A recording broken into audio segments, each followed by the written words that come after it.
Hey everybody, welcome to the channel. I'm your host, Andres Salazar. Very excited to talk about the third act and final in the first arc of 100 Bullets, issue number 3. Before we do that, I want to give a quick shout out and thank you to all of you who've joined the Patreon. We've got a lot of new people that's joining, and it's very exciting to see everyone being able to read Boaz, Priam, Missouri, Shangri-La Estates, all these comics that I've been working on for years. You guys are able to see it now, and I appreciate it. Appreciate you guys supporting that channel, as well as some of you have been getting the Amazon links, so that's all helpful as well, and the subscribers. So thank you for doing all that. I appreciate you guys. You're the best.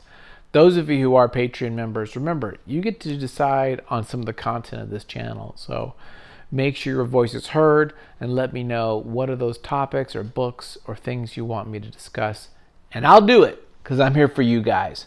The rest of you, join up. Now, on with the show.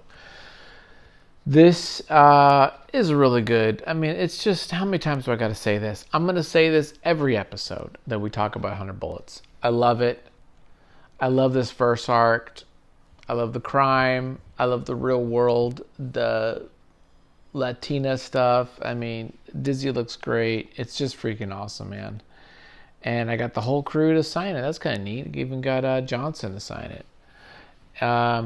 Brilliant stuff.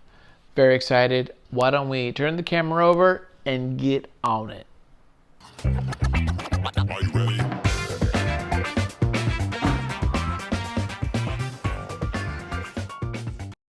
Okay, guys, let's get on this episode. What a great comic, dude. It starts off with just some great imagery. I love the chapel scene here. And look, what a neat deal here this is with having the Dutch angle here. Just something simple as that. You're like, oh, what's the big deal with that? But dude, that's like, that right there is a great decision to have the Dutch angle here. Not only does it give you room for your like logo and credits and stuff, but it just works, man. It just freaking works. Coloring is great. By the way, look at this. What a great shot this is here. That is not easy to do. This is a kind of a challenge. This angle here, that kind of foreshortening and perspective is not easy to do. We're introduced to Shepard. He will be a character, as you may or may not know, in this series for a while, and so we get introduced to him. He's being kind of spooky. Works with Graves and chatting it up with Dizzy here, trying to push her gently, nudge her in the right direction as to completing her mission. She's not quite sure what her mission is other than kill those two 5-0 who shot up the OGs in their little clubhouse last issue. But there's more to this story and a little bit more of a mystery here that she and we will find out as we go. Love the contrast, everything, dude. The art is just freaking brilliant. We switch scenes. Actually, we don't switch scenes. We continue as she walks out. What's interesting is, like, he walks out, and we gotta assume that, like, she leaves, like, a half an hour later, because right when she comes out, those freaking cops are there, and they would have saw Shepard. So we gotta assume she's in there a little bit longer to do some praying or what have you. She is told to get in the car, and they then start spilling the beans, talking to her about killing her husband, Hector, her freaking baby.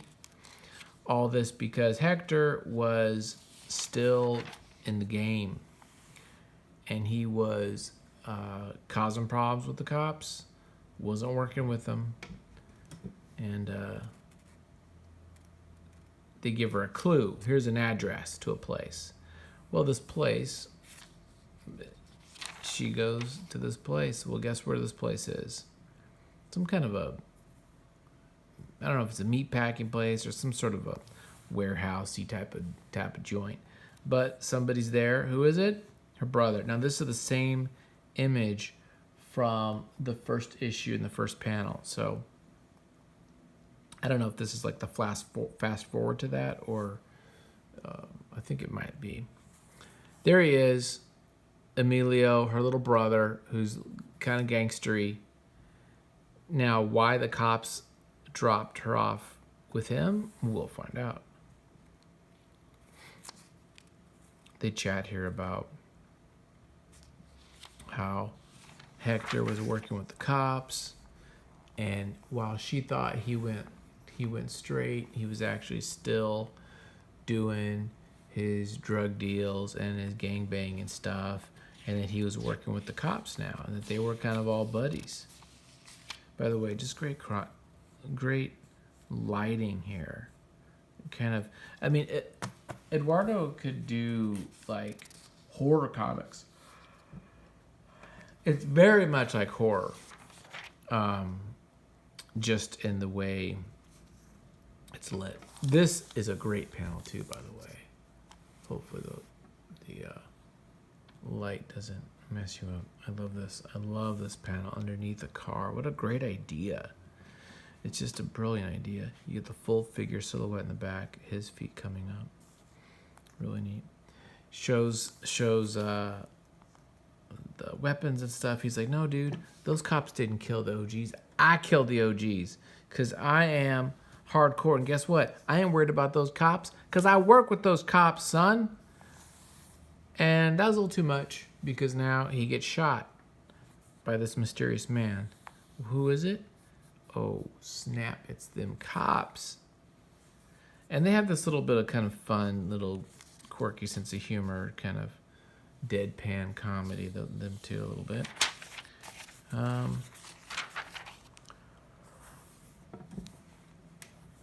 Great depth.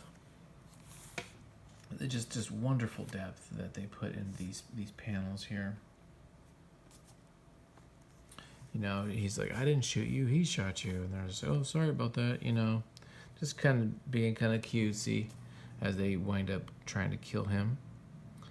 Again, great panel here. And it goes out to the bleed, really opens out. It's kind of has you get sucked into that location.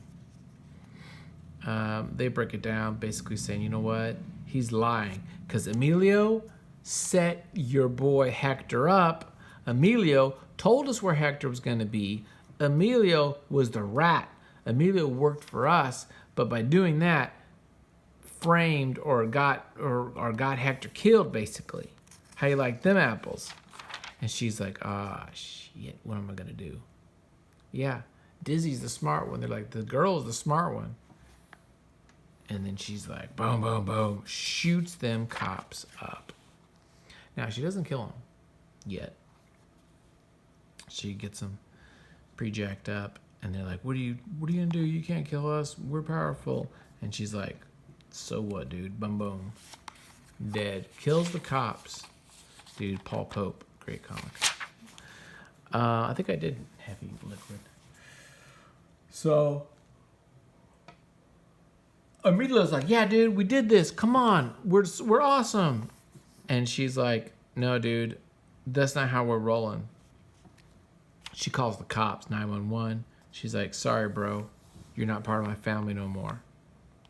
After she kills the cop, she pours drugs all over him and everything. I'm a little like, I'm not quite sure what's going on with that. But basically, she's making it to where he's going to go to freaking prison. And he's going to get jacked up by the OGs, I'm assuming. He'll be worse than dead. But she says, you know what? No matter how bad your life really is, it's still better than being dead. Boom. So, yeah, dude. She's a hardcore chick, man. She freaking kills those cops.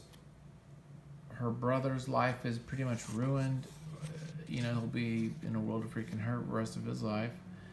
And she's, now she sees Shepard. And she's like, so, you did it. You want to come in and ride? Let's do some chatting. And she goes in the car. There you go. Great issue. Freaking amazing art. I love it. Let me know what you think of it. If there's anything particular about it. Great little couple little turns there. We kind of could see him coming a little bit, but that's okay. It was just good. And it really, all this is setting up the mythology and stuff of it. So, okay, that's it for me. Have a great one. Thanks for joining the Patreon, all you guys. And have a good one. Bye, guys.